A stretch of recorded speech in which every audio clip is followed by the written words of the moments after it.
Greetings, Remnant, and welcome to the Midweek Refuel, where we seek out the ancient wisdom simply because modern wisdom has become very brave about doubting Christianity and very cowardly at doubting itself.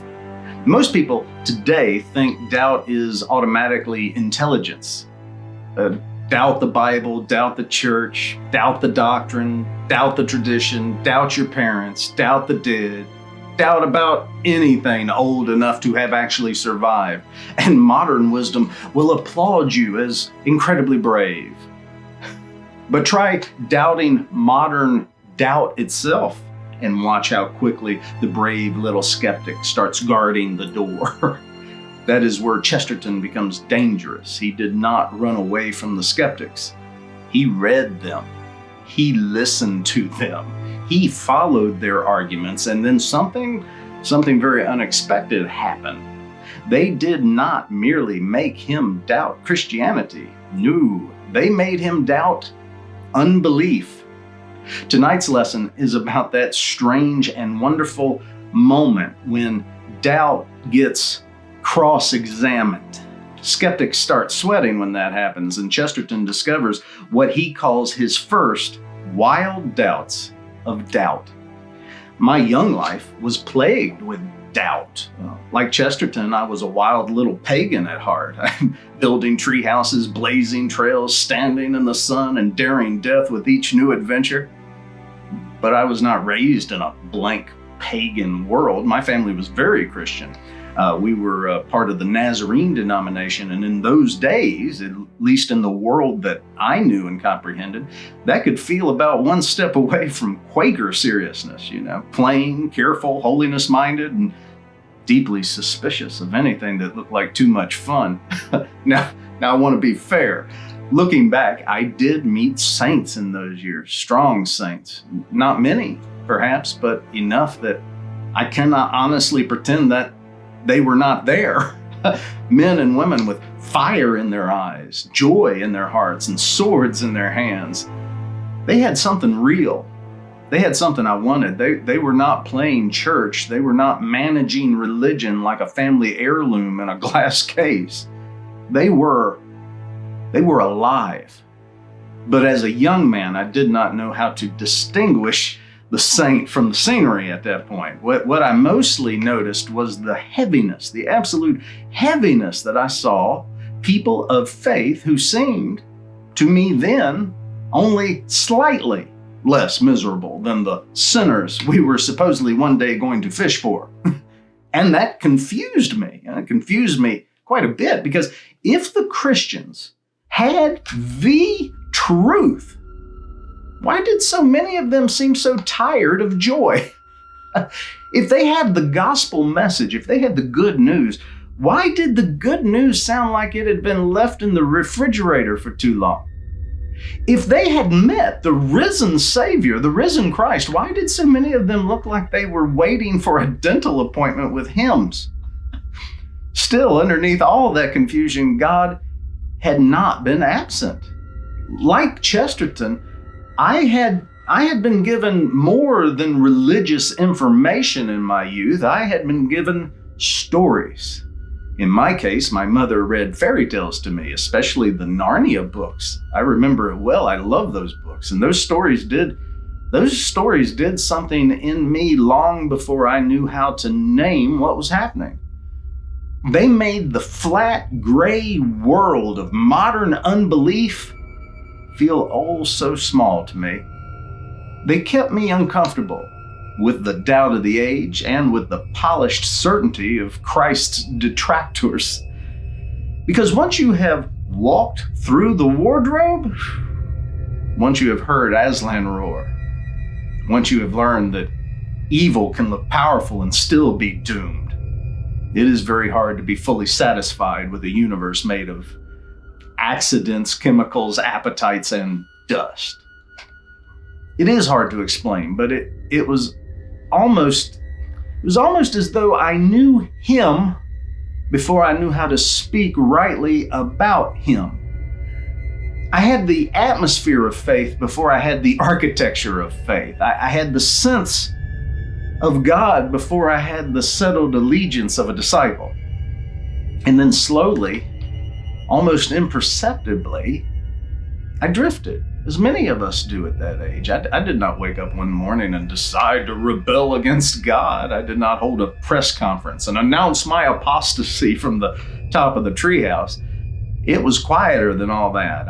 I drifted from nearness into distance, and from distance into suspicion, and from suspicion into doubt.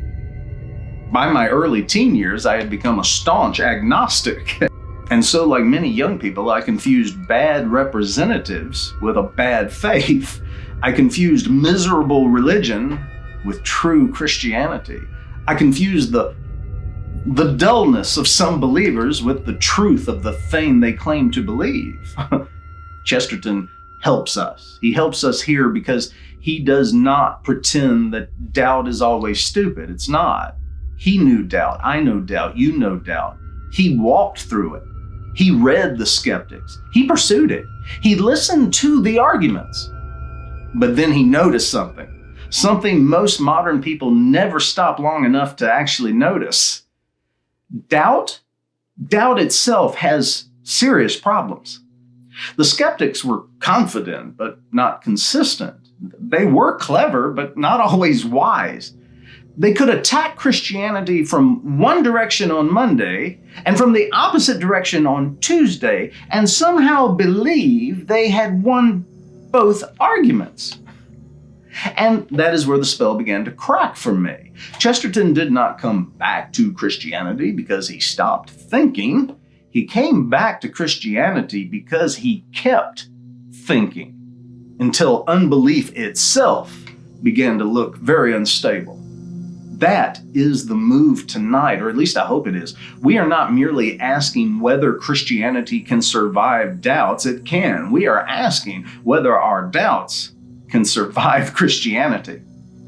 One of my favorite lines from tonight's reading is this, quote, "It was Huxley and Herbert Spencer and Bradlaugh who brought me back to Orthodox theology." Think about that. It is one of my favorite lines because it rings so overwhelmingly true to my soul.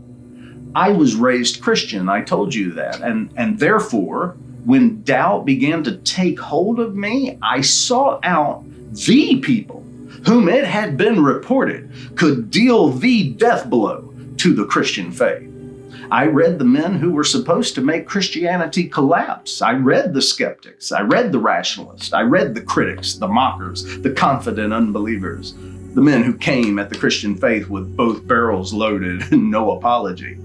I was not trying to protect Christianity. Oh no, I was trying to see if Christianity could survive. And at first, those voices sounded powerful.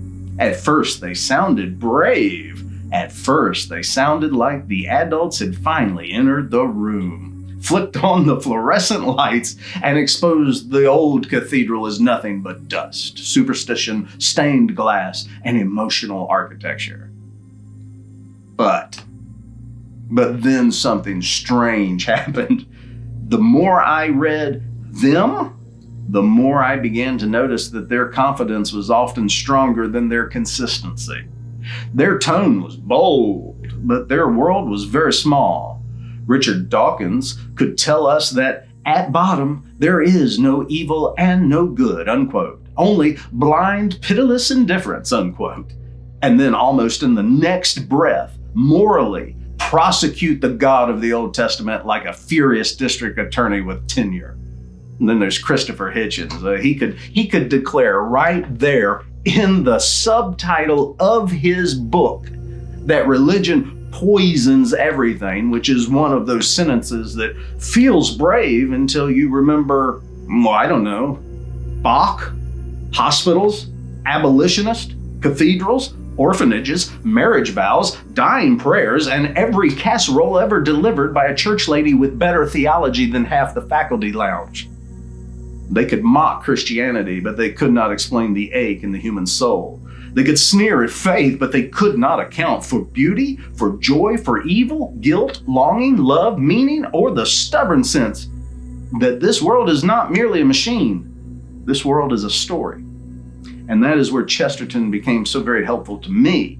He did not say, "Do not read the Skeptics." He read them. He did not say, "Do not think." He thought harder than they did. He followed doubt all the way down until doubt itself began to look doubtful. That is what he means by wild doubts of doubt. The Skeptics meant to unsettle his faith, but they accidentally unsettled his unbelief. They meant to make Christianity look irrational, but instead they exposed how irrational the world becomes when Christianity is removed. So yes, Huxley and Herbert Spencer and Bradlaugh brought Chesterton back to Orthodox theology. Not because they preached Jesus Christ, they did not, but because their attacks on Jesus revealed the poverty of a world without him. I even read the Satanic Bible, expecting that anything with the moniker Bible might at least challenge me intellectually. I expected something dark, dangerous, sophisticated, maybe even formidable. Shoot. Instead, what I found was smaller than I expected. It did not feel like the voice of some grand and infernal philosophy. It felt like a sniveling teenage boy angry with the world, determined to give everyone the finger and then mistaking that gesture for wisdom. It was not profound. It was not majestic. It was not intellectually terrifying or intellectually satisfying. It was pathetic. And frankly, it was disappointing. I had expected more. I think I could do better. That became part of the pattern for me. So many of the great enemies of Christianity sounded powerful from a distance, but up close they were smaller than advertised. Many of the militant atheists of our day are the exact same way. They present themselves as fearless thinkers, but they often live inside the very little paranoid loop Chesterton described in earlier chapters. The closed circle of a mind that explains everything and yet somehow makes everything smaller. They will kick every door except the one that might actually open towards the cross. They will question scripture, tradition, doctrine, morality, history, and the church. But they will not seriously question the prison of their own unbelief. They call that courage. Chesterton would call it something closer to mental captivity. The moment doubt begins to question itself is the moment the fortress starts to crack. Skepticism once seemed unshakable, but then you begin to see the seams in it. You begin to see its contradictions, its narrowness, its inability to explain the ache in the human soul or the beauty that refuses to die. Chesterton did not abandon unbelief because he was afraid to examine it. He abandoned unbelief because he examined it until unbelief began to turn on itself. The very thing he had been told would set him free began to look like a cage to him and to me. And that is why his phrase, wild doubts of doubt, matters so much. Doubt is not automatically evil. Some doubts are honest. Some questions are necessary, but doubt becomes dangerous when it crowns itself king and refuses to be questioned itself.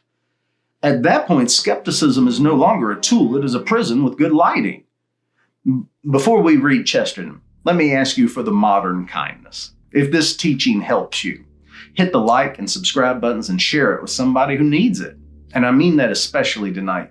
Young men have been heavy on my conscience lately. If you know a young man wrestling with doubt, with cynicism, with deconstruction, or the fear that Christianity cannot survive the attacks of this age, send this to him. Not to win the argument, not to score a point. Send it because doubt does not have to be the end of the story. Young men are being taught to cut themselves loose from God, from family, from meaning, from courage, and from joy. God help us. And then the world cheers as they bleed out, mistaking wounds for wisdom. And if you are that young man listening, hear me carefully. The devil's best weapon is not always the obvious lie. Sometimes it is the quiet whisper that says, "Oh, you're smarter than this." But maybe real courage is not sneering at the faith of your fathers. Maybe real courage is asking whether the sneer can survive being questioned or not. Now, listen to Chesterton as he describes the strange moment when the enemies of Christianity accidentally help lead him back to Orthodox faith. There is, therefore, about all complete conviction, a kind of huge helplessness. The belief is so big that it takes a long time to get it into action. And this hesitation chiefly arises, oddly enough, from an indifference about where one should begin. All roads lead to Rome, which is one reason why many people never get there. In the case of this defense of the Christian conviction, I confess that I would as soon begin the argument with one thing as another. I would begin it with a turnip or a taximeter cab. But if I am to be at all careful about making my meaning clear, it will, I think, be wiser to continue the current arguments of the last chapter, which was concerned to urge the first of these mystical coincidences, or rather ratifications. All I had hitherto heard of Christian theology had alienated me from it. I was a pagan at the age of 12 and a complete agnostic by the age of 16, and I cannot understand anyone passing the age of 17 without having asked himself so simple a question. I did indeed retain a cloudy reverence for a cosmic deity and a great historical interest in the founder of Christianity, but I certainly regarded him as a man, though perhaps I thought that even in that point he had an advantage over some of his modern critics. I read the scientific and skeptical literature of my time. All of it. At least that I could find written in English and lying about. And I read nothing else. I read nothing else on any other note of philosophy. The penny dreadfuls, which I also read, were indeed in a healthy and heroic tradition of Christianity, but I did not know this at the time. I never read a line of Christian apologetics. I read as little as I can of them now. It was Huxley and Herbert Spencer and Bradlaugh who brought me back to Orthodox theology. They sowed in my mind my first wild doubts of doubt. Our grandmothers were quite right when they said that Tom Paine and the free thinkers unsettled the mind. They do. They unsettled mine horribly. The rationalist made me question whether reason was of any use whatever. And when I had finished Herbert Spencer, I had got as far as doubting, for the first time, whether evolution had occurred at all.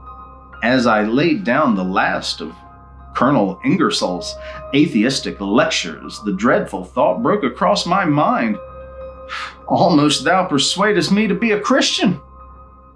I was in a desperate way. This odd effect of the great agnostics in arousing doubts deeper than their own might be illustrated in many ways. I take only one. As I read and reread all of the non-Christian or anti-Christian accounts of the faith, from Huxley to Bradlaugh, a slow and awful impression grew gradually, but graphically upon my mind. The impression that Christianity must be a most extraordinary thing. For not only, as I understood, had Christianity the most flaming vices, but it had apparently a mystical talent for combining vices which seemed inconsistent with each other. It was attacked on all sides, and for all contradictory reasons.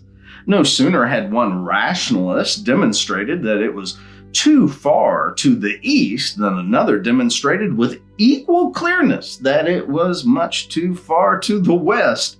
No sooner had my indignation died down at its angular and aggressive squareness than I was called up again to notice and condemn its enervating and sensual roundness. In case any reader has not come across the thing I mean, I will give such instances as I remember at random of this self-contradiction and the skeptical attack. I give 4 or 5 of them. There are 50 more.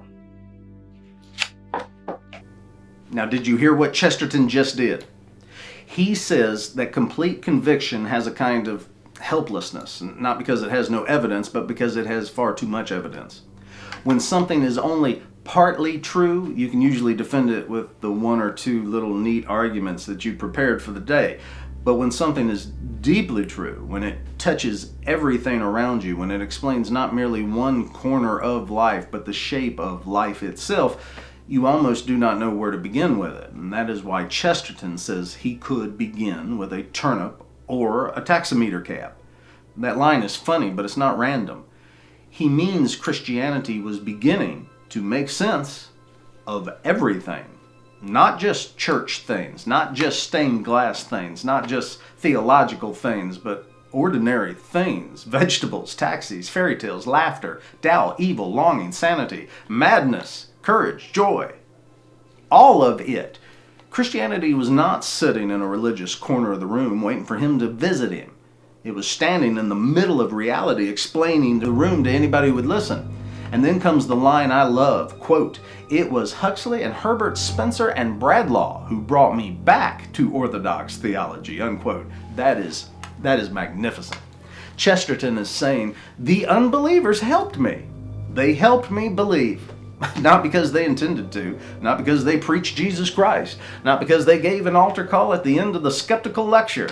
They helped Chesterton because their unbelief did not hold together. Their attacks were confident, but their attacks were contradictory. Their arguments sounded powerful, but their world was far too small. They made him doubt Christianity. Yes, they did. But then they made him doubt. And that is where a lot of people today need to begin their journey. Because modern skepticism has trained people to aim every question at Christianity and no questions at skepticism or themselves. It says, interrogate the Bible. Fine. But may we interrogate unbelief? It says, question the church. Fine. But may we question the spirit of the age? It says, doubt doctrine. Fine. But may we doubt the assumptions of people who think doctrine is automatically dangerous and fashionable unbelief is automatically so heroically brave? That is Chesterton's move here. He is not afraid of questions. He is afraid of dishonest questions. Questions that pretend to be searching for truth while quietly protecting unbelief from scrutiny. And that matters because skepticism often presents itself as freedom. But if doubt cannot be doubted, doubt is not freedom, it is a prison. It may be a clean prison. It may be an educated prison. It may be a prison with podcasts, footnotes, and a very confident YouTube channel, but it is still a prison. True thought must be free enough to question unbelief. That is why Chesterton began to notice something very strange. Christianity was being attacked from every direction, and often for opposite reasons. One critic says Christianity was way too gloomy. Another said it was too comforting. One said it made men weak. Another said it made men violent. One said it crushes the body. Another said it decorated the body. One said it hated the world. Another said it loved the world far too much. At some point, Chesterton began to wonder whether the problem was not Christianity's crookedness, but the critic's angle of vision. Maybe, just maybe, Christianity looked strange because it was wrong. Or maybe it looked strange because it was standing upright in a world leaning sideways. And that is where this section prepares us for next week. Chesterton is about to walk through these contradictory accusations one by one. He is going to show us that the critics thought they had surrounded Christianity when in reality they had accidentally pointed toward its center. They thought they were exposing a contradiction. Chesterton began to suspect they were describing a sweet balance. They thought Christianity was too much this and too much that. Chesterton began to wonder if Christianity was actually the one thing sane enough to hold together truths that fallen man keeps tearing apart. And here's the pastoral point for us this evening. Do not be afraid when doubt comes. Some doubts need to be answered. Some doubts need to be endured. Some doubts need to be repented of. And some doubts need to be turned around and aimed at the unbelief that produced them. Not every doubt is wisdom. Not every skeptic is brave. Not every confident critic has earned your trust. And not every attack on Christianity deserves to be treated like a thunderbolt from Sinai. Sometimes it's just a man with a flashlight who has mistaken himself for the sun. So, if you are wrestling with doubt, do not panic, but do not be passive about it either.